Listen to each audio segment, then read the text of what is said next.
Welcome to the Whiskey Vault. Oh, good Lord, did you hear that? Welcome to the Whiskey Vault. I'm Daniel Whittington, Chancellor of Wizard Academy Whiskey Marketing School. Man, a week and a half ago, the allergies in Texas finally caught up to me, and then they converted to a full-on head cold, and I was in bed for one day.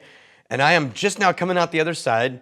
My sinuses are starting to clear. I'm feeling okay, but I'm probably 40% capacity. Have a little grace. And that being said, that's probably why this thing happened to me last week. And I'm going to tell you about it. Last week, I got an email from someone. Or I was having an email conversation back and forth. And after about the third email I opened it, read it, and I had to stand up and walk out the door in the cold and just walk around until my energy level just went, just calm down. Just breathe. Don't hit reply. Took me about an hour before I got back to my desk and I was like, okay, what's going on? Now, I'm not necessarily proud of that moment.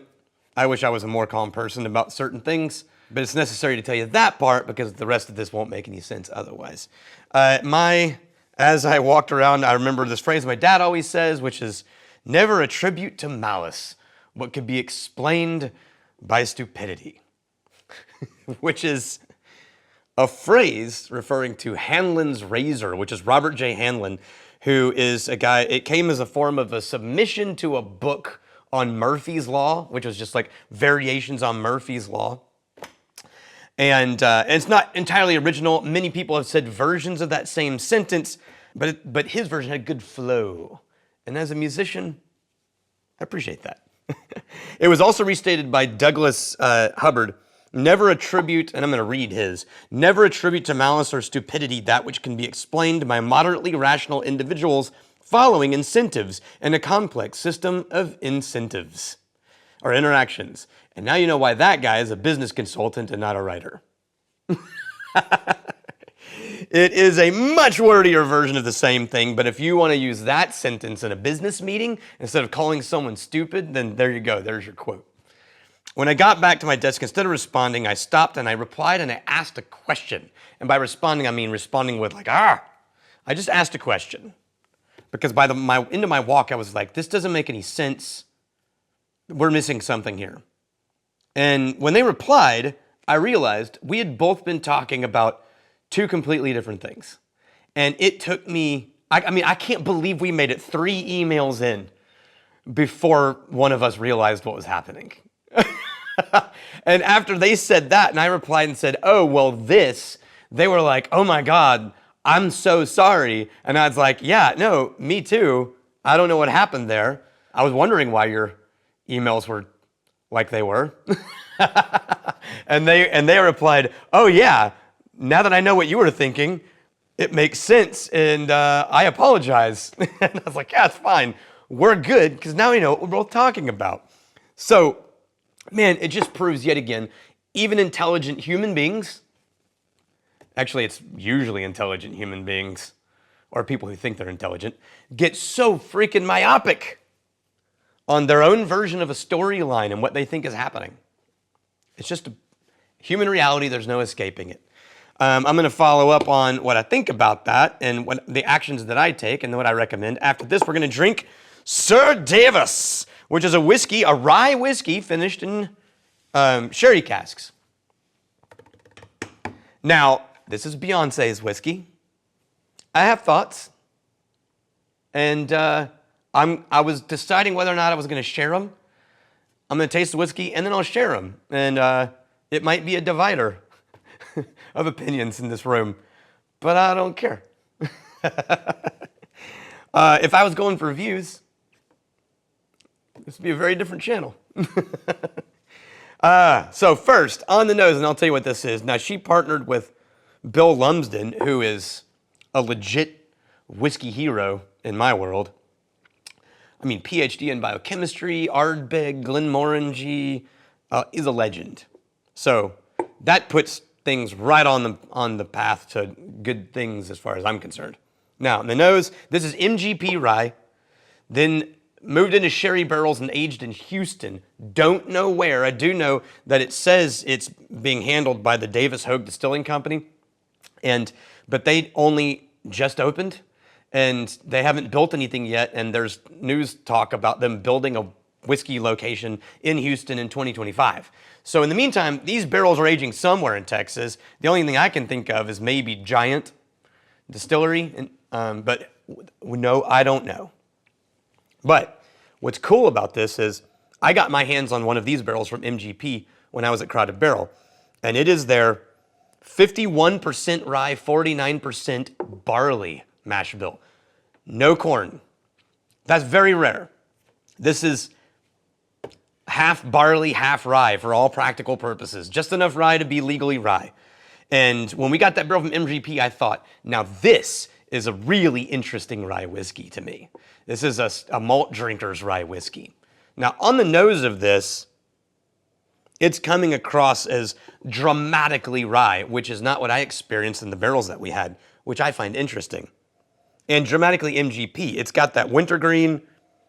It's got that nutmeg. Now, keep in mind, I'm operating on like 60% olfactory abilities right now, maybe less. There's sort of a darkened grass note in the nose, and a lot of these things I get from MGP rye. But really, it jumps out with cinnamon, baking spice, and wintergreen. And then, as it sits a little while, it gets a little sweeter. I'm interested to know how long it was in sherry barrels. Couldn't find that answer anywhere. And also interested to find out here in a second, whether the sherry comes across in the palate more than it does on the nose. Because on the nose, it's a hint. This was named SirDavis after her great-grandfather, Davis Hogue, who was a farmer and a moonshiner in Alabama. Ooh. Oh, hey. Weird. Okay. That's unique on the palate in the sense that it starts as this spicy rye that's so spicy it almost throws off black pepper notes, almost, and then it transitions really hard right into hard cherry candy.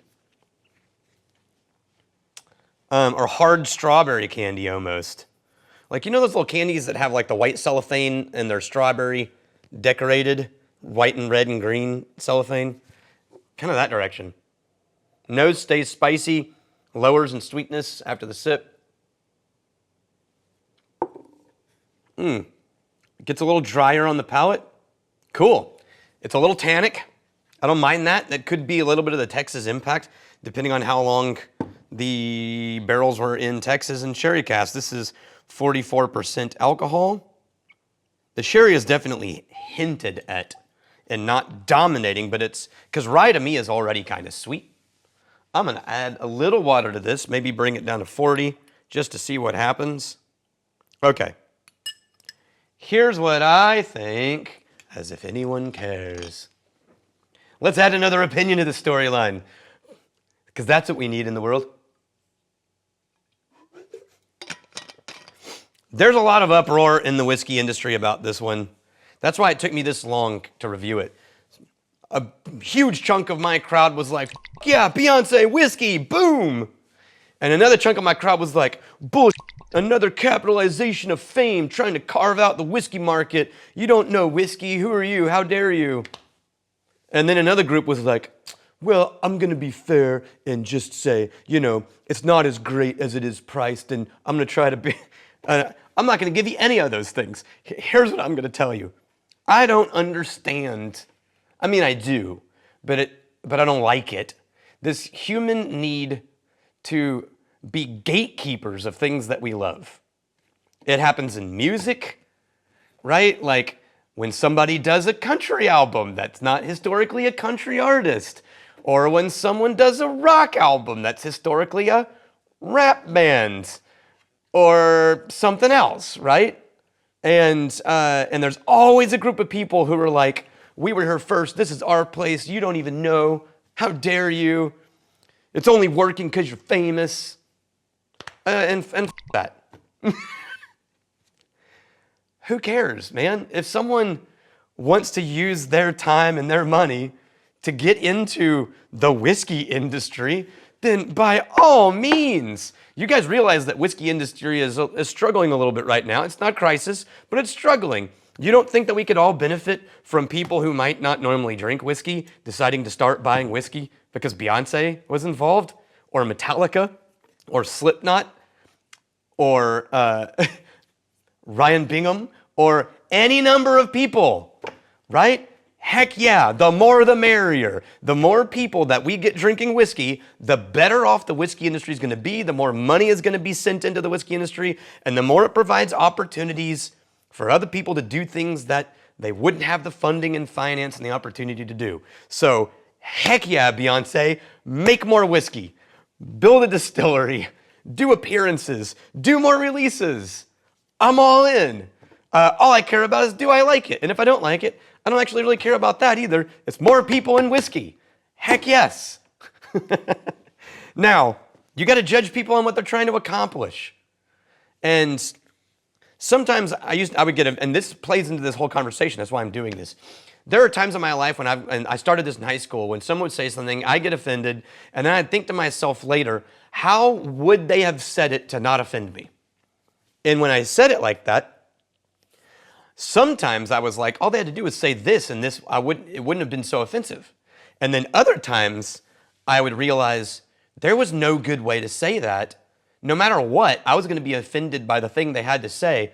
The delivery was irrelevant. So I'm bitching at them for how they delivered it, but the reality is what I'm upset about is the message, right? And so I look back at something like this, and I would say, hey, you're a whiskey lover, right? Beyoncé, or Coldplay, or Elbow, or Sigur Rós, or any of these bands come to you and say, look, this isn't really a big part of my public persona, but I really love whiskey.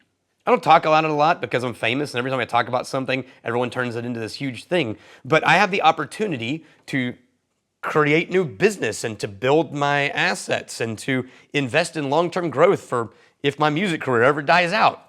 And I would really love to get into whiskey. But I've spent my career in music. I don't know a ton about whiskey. So I'm going to find someone who knows as much about whiskey and is a whiskey nerd human and who all the whiskey nerds love, and I'm going to work with them to create something. And it's going to be Bill Lumsden, someone you all know and love. What do you think? Every one of us would have been like, yeah, that's a great idea. Well done. Very thoughtful. Way to go about it. That's very different than bands that just like source a bunch of crap, throw a label on it, don't even know what it is, right? Okay, now I get opposite of a profound truth or opposite of a truth is another truth in most reality. Yes, I don't like cash grabs. They're annoying. They annoy the nerds because it feels disrespectful to the people who have given their lives to something. For someone to just show up, throw some crap on the pile, take some money and run. So yeah, that annoys me too. That's fine. But let's not all assume that we know which is which. I'm just saying. Fair? Water sits. Nose. Ooh, the sherry cask comes forward with a little water in the nose. It opens it up. Oh man, that's much better. Oh, feels a little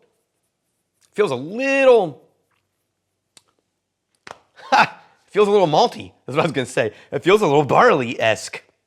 With a little water, the sweetness comes out, the barley comes forward, of all things. The spice lowers a little, and the sherry comes out in the nose. That's great. Again, I'm not a rye fan. I like rye. It's fine. I tend to like weird ryes, the way that people who don't like lattes but might like an espresso, right? But you know, I don't drink rye, but like, this is good. If I had to pick between ryes, I would say, yeah, great. I don't remember what this cost. It's probably $100 a bottle or something like that. Fine. They did a good job of delivering a beautiful bottle, a beautiful design. Is the liquid in it worth $100?